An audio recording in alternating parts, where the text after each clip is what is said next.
Craig, great job. No surprise. Great job on the session today. Those kids ate it up. Thank you, Dan. I'm an Appalachian State grad, and I knew Mr. Kellar, and of course I know you, and it's just an honor to be here and to pour into these young people and to see this continue. So it was great to talk to them. And on top of all that, like many of them that work at the college radio station, you worked at the college radio station. I did. I was a sports director at WASU, which just celebrated their 50th anniversary. But you know what? It all began here for me because I'm just was a young guy from the eastern part of North Carolina and came up here and had a little radio experience. And now, look, 40 years later, it's been crazy. It's been so much fun. It has been crazy, and it is fun, isn't it? Well, the session was about competitive media. Sure.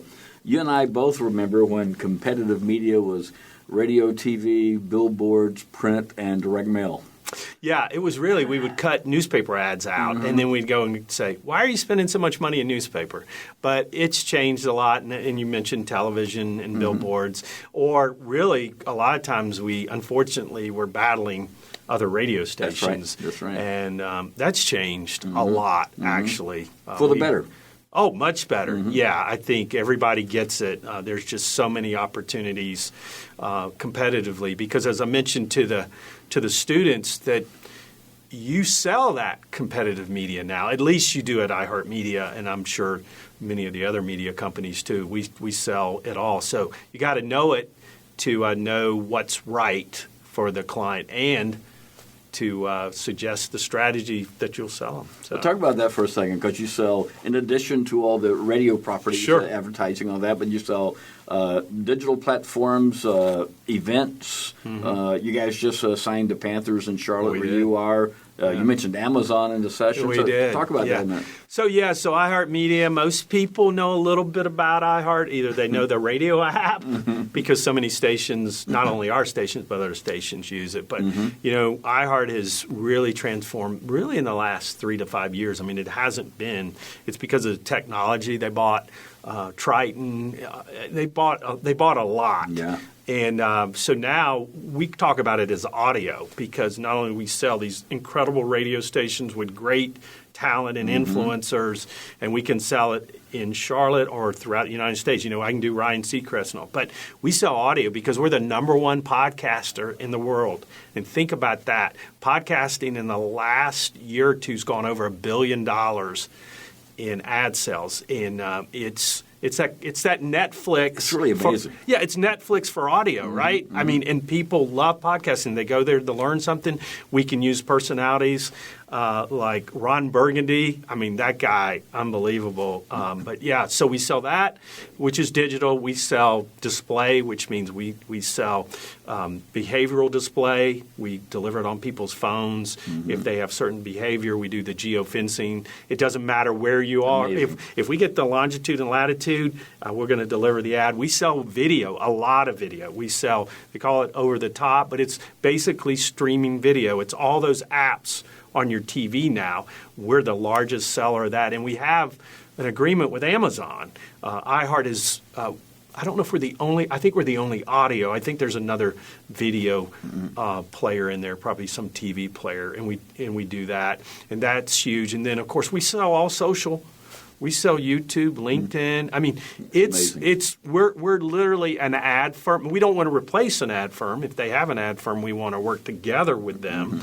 But we sell it all. So it's kind of and by the way, at iHeart we not only have scale, but we have verticals. So I can sell in any market. So if I have a client who has 20 locations throughout the United States, they have one salesperson for all their media and one invoice, and it's easy. And most people want things easy today. So and it's fun. I mean, and then the events. So we just announced today at 8:00. I meant to mention it in the session.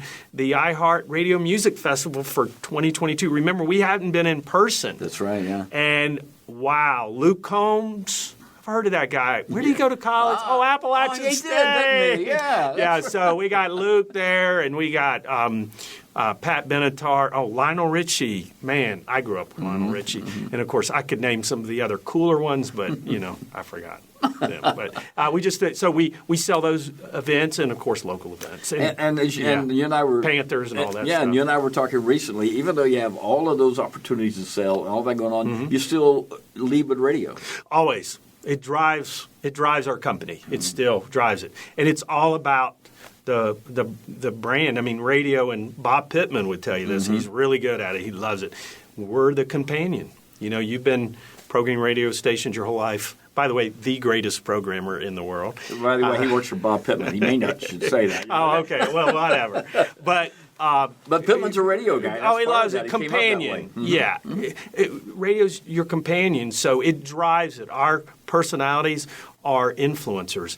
My success, quite honestly, in radio in the 40 years I've been in Charlotte is attaching myself to great personalities, taking them to the client, and they are the people that talk about their brand, because radio is the most trusted medium going right now. People trust radio. They do. Well, you're talking about how you've done some selling. I'm going to embarrass you, and I've done this before, so I'm going to do it again. Sure. I always talk about how good you are as a salesperson and all that. One of the best ever, and if not the best, one of the best. You're up there, and I got to ask you, this is probably a hard question to answer. Sure. Why do you think you're so good at what you do? Well, I get that a lot. I think there's a couple things, and I think I mentioned them to the students.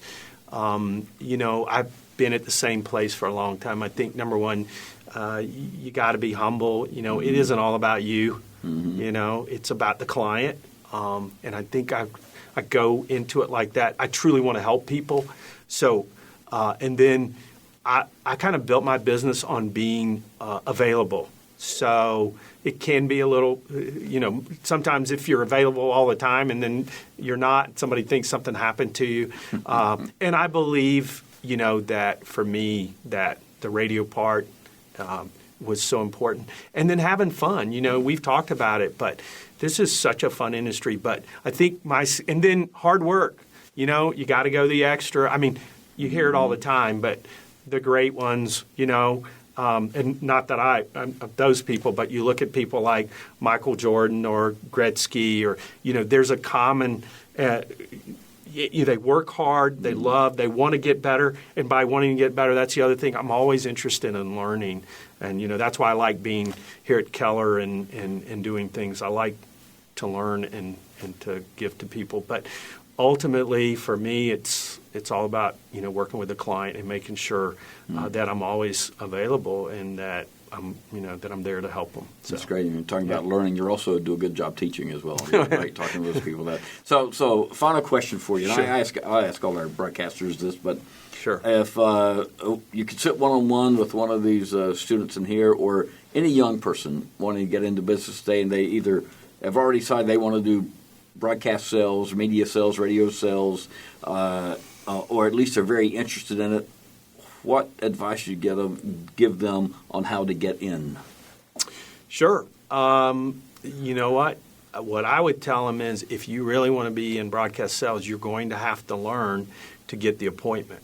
I mean, that is the beginning of the process. It doesn't matter how much you know or where you've been. If you've never met Dan Valley, or you've never met Bob Pittman, or you've never met, one of my bosses, Dave Carwile, what are you going to do to get the appointment? I remember years ago when I was a sales manager at one of the CBS stations, a guy sent me a letter and it had a spark plug in it, and I still remember his name, Steve Bragg, and Steve said, "Hey man, I can ignite sales," and but being different, but whatever it takes to get the appointment. And quite honestly, if you can do that and at least put that effort, that's what companies are going to see for what I do, because ultimately it's you have to be able to get an appointment and get the interview. And then the interview, you're almost there. And then I would tell young people too, ask for the job. So many times, and I don't interview people anymore, but when I did, Dan, and I would even come up here and we'd talk about interviewing.